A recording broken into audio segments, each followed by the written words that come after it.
27वीं आईनी तरमीम के हवाले से पीपल्स पार्टी की तजावीज़ कबूल। वज़ीर आज़म ने तरमीम की मंजूरी के लिए काबीना का इजलास सुबह 10 बजे तलब कर लिया। ज़राए के मुताबिक आज़रबाईजान में मौजूद वज़ीर आज़म शहबाज शरीफ बाकू से वज़रिया वीडियो लिंक वफाकी काबीना के इजलास की सदारत करेंगे। वफाकी काबीना में 27वीं आईनी तरमीम के मुसवदे की मंजूरी दी जाएगी। काबीना की मंजूरी के बाद आईनी तरमीम सेनेट में पेश की जाएगी। वज़ीर मुमलिकत बराए कानून बैरिस्टर अकील मलिक का कहना है कि नहीं मालूम बिलावल भुट्टो जरदारी ने ब्यूरोक्रेसी की दोहरी शहरियत ना होने पर क्यों इत्तफाक नहीं किया। अरकान की दोहरी शहरियत नहीं हो सकती तो ब्यूरोक्रेसी की क्यों हो। अगर मरकजी निकात पर इत्तफाक हो गया है तो हम आगे बढ़ेंगे। बाद में 28वीं तरमीम भी आ सकती है। पीपल्स पार्टी का 27वीं आईनी तरमीम पर आइन के आर्टिकल 243 में तरमीम और आईनी अदालतों के क़याम पर हुकूमत का साथ देने का फैसला। जजेस ट्रांसफर के मामले पर मामूली तब्दीली की तजवीज़ दे दी। पीपल्स पार्टी के चेयरमैन बिलावल भुट्टो जरदारी ने कहा, अगर आर्टिकल 243 का नुकसान जमहूरियत को पहुंचता तो खुद इसकी मुखालफत करते। जजेस के ट्रांसफर पर पीपल्स पार्टी ने अपनी तजावीज़ तैयार की हैं।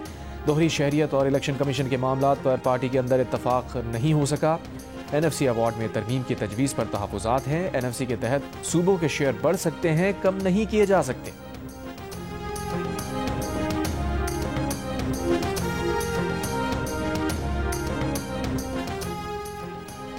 पंजाब हुकूमत और पीपल्स पार्टी के दरमियान पावर शेयरिंग फार्मूले पर ब्रेक थ्रू का इम्कान। पंजाब हुकूमत के ज़राए के मुताबिक पीपल्स पार्टी से मामला तय पा गए। PP के 30 अरकान असम्बली और टिकट होल्डर्स को तरक्याती फंड्स मिलने की यकीन दहानी। महकमा कानून के लिए लॉ अफसरान की भर्तियों में पीपल्स पार्टी का शेयर होगा। पीपल्स पार्टी के अरकान असम्बली और टिकट होल्डर्स को डिस्ट्रिक्ट कोऑर्डिनेशन कमेटीज में भी शामिल किए जाने का इम्कान।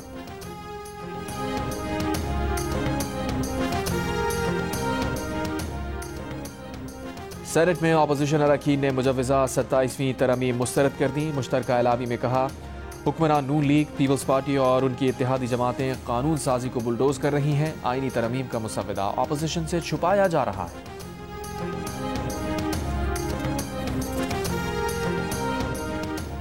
पाकिस्तान और अफगानिस्तान के दरमियान इस्तांबुल में होने वाले मुज़ाकरात खत्म। वज़ीर दिफा ख्वाजा आसिफ ने ऐलान कर दिया। प्रोग्राम आज शाहजेब खानज़ादा के साथ में गुफ्तगू करते हुए उन्होंने कहा, अफगान तालिबान से मुज़ाकरात के अगले दौर का अब कोई प्रोग्राम नहीं। अफगान सरजमीन से पाकिस्तान पर हमला हुआ तो पाकिस्तान रद्द अमल देगा। ख्वाजा आसिफ ने कहा, इस वक्त पाक अफगान मुज़ाकरात में मुकम्मल डेडलॉक है। सालिस ममालिक तुर्की और कतर ने भी हाथ उठा लिए। उनको ज़रा भी उम्मीद होती तो वो कहते आप ठहर जाएं और हम ठहर जाते। पाकिस्तानी वफ़द का खाली हाथ वापस आना इस बात की दलील है कि सालिसों को भी अब अफगानिस्तान से उम्मीद नहीं। ख्वाजा आसिफ ने कहा, दोनों सालिस ममालिक पाकिस्तान के मौक़िफ़ की हिमायत करते हैं। मुज़ाकरात में अफगान वफ़द पाकिस्तान के मौक़िफ़ से मुत्तफ़िक़ था मगर लिखने पर राज़ी ना था। अफगान वफ़द कह रहा था कि उनकी बात का ज़बानी एतबार किया जाए, जिसकी कोई गुंजाइश नहीं। बैनुल-अक़वामी मुज़ाकरात के दौरान की गई हतमी बात तहरीरी तौर पर होती है। हमारा एक ही मुतालबा है कि अफगानिस्तान की ज़मीन से पाकिस्तान पर हमला ना हो।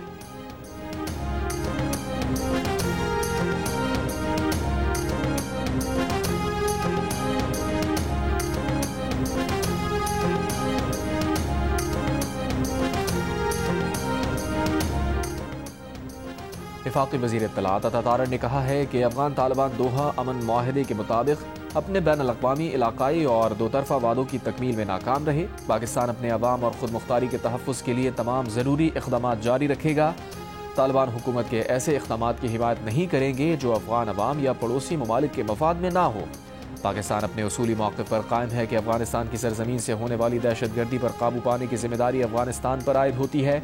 पाकिस्तान इस बात का आदा करता है कि वो अफगान अवाम के लिए खैर सगाली का जज्बा रखता है और उनके लिए पुरअमन मुस्तक़बिल का ख्वाहिशमंद है।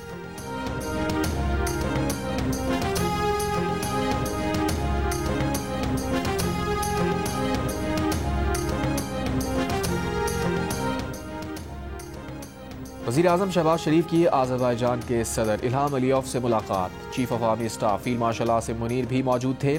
मुलाकात में सियासी, तिजारती और सरमायाकारी के शोबों में ताउन मज़ीद मजबूत बनाने, तवानाई, रवाबित और दिफा के शोबों में अपने कसीरुल-जहती ताउन को मज़ीद मजबूत बनाने पर इत्तफ़ाक़। सदर इल्हाम अलीयव ने जनूबी एशिया में इलाकाई इस्तेहकाम को फ़रोग़ देने में पाकिस्तान के किरदार को सराहा। आज़रबाईजान के सदर इल्हाम अलीयव ने वज़ीर आज़म की दौरा पाकिस्तान की दावत को कबूल कर लिया।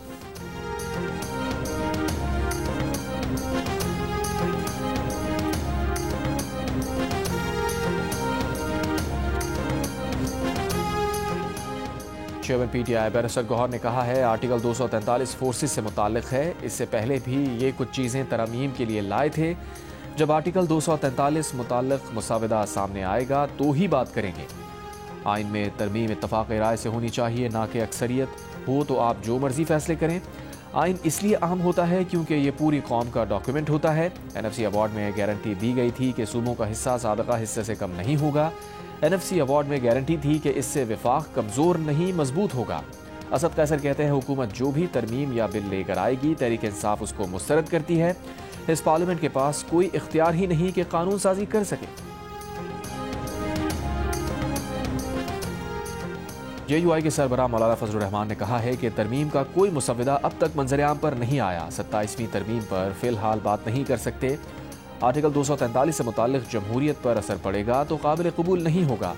18वीं तरमीम में सूबों को इख्तियारात दिए गए थे। अगर सूबों के इख्तियारात में कमी की बात की गई तो वो मुखालफत करेंगे। JUI की पार्लिमानी पार्टी के इजलास के बाद मीडिया से गुफ्तगू।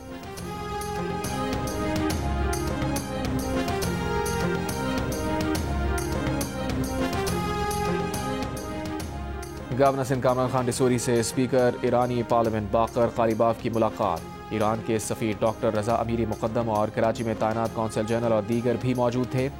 पाकिस्तान और ईरान के दरमियान तिजारत के फ़रोग़ समेत दीगर उमूर पर तबादला ख़यार। बाकर कालिबाफ का गवर्नर सिंध की मेज़बानी और गर्मजोश इस्तक़बाल पर इज़हार तशक्कुर। स्पीकर ईरानी पार्लियामेंट की जानिब से गवर्नर सिंध को मशहद में मुलाकात की खुसूसी दावत।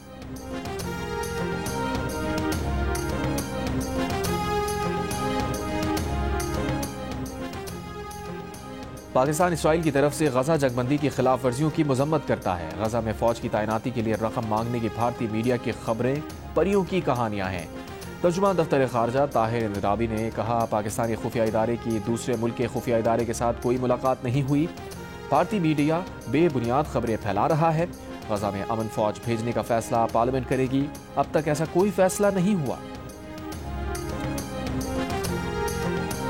क्वेटा से पेशावर जाने वाली जाफर एक्सप्रेस की आमदोरफ्त 4 रोज़ के लिए मुअत्तल करने का फैसला। रेलवे हुकाम के मुताबिक ट्रेन की आमदोरफ्त 9 नवंबर से 12 नवंबर तक मुअत्तल रहेगी। फैसला सिक्योरिटी खदशात की बिना पर किया गया।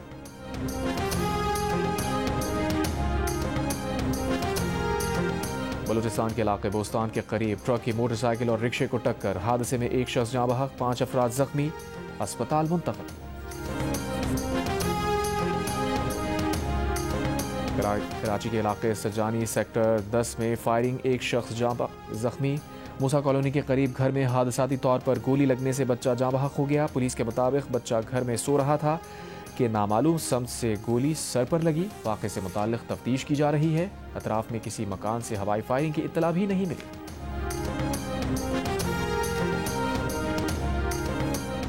पाकिस्तान और जनूबी अफ्रीका के दरमियान 3 मैचेस की सीरीज का फैसला कुन वनडे आज खेला जाएगा। सीरीज के पहले मैच में पाकिस्तान ने मेहमान टीम को 2 विकेट से हरा दिया। दूसरे वनडे में जनूबी अफ्रीका ने ग्रीन शर्ट्स के खिलाफ 8 विकेटों से फतह हासिल की।